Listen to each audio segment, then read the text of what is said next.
Il me fallait un niveau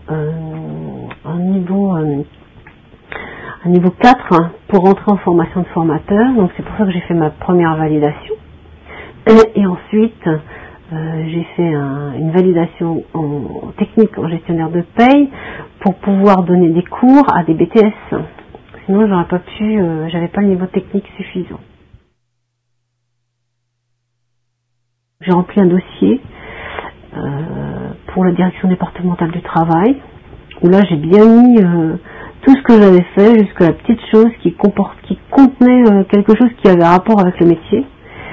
Et puis bien sûr il faut avoir le nombre d'heures aussi qui est nécessaire. C'était une aide méthodologique et une aide aussi morale, puisque quelquefois on a des petites baisses de rythme, et elle est aussi là pour nous redonner le punch, un petit coup de pouce pour nous remonter.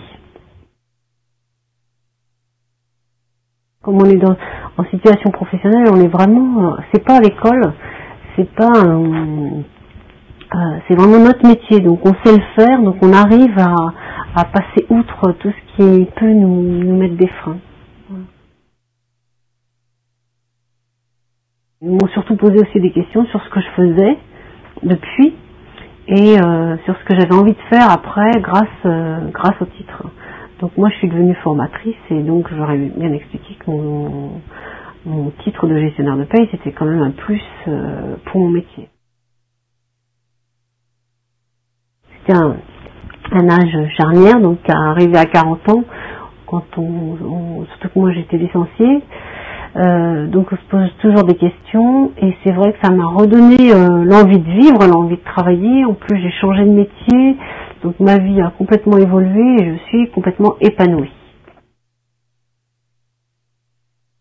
Tout le monde participait à l'élaboration du titre. Et c'est vrai que quand je l'ai eu,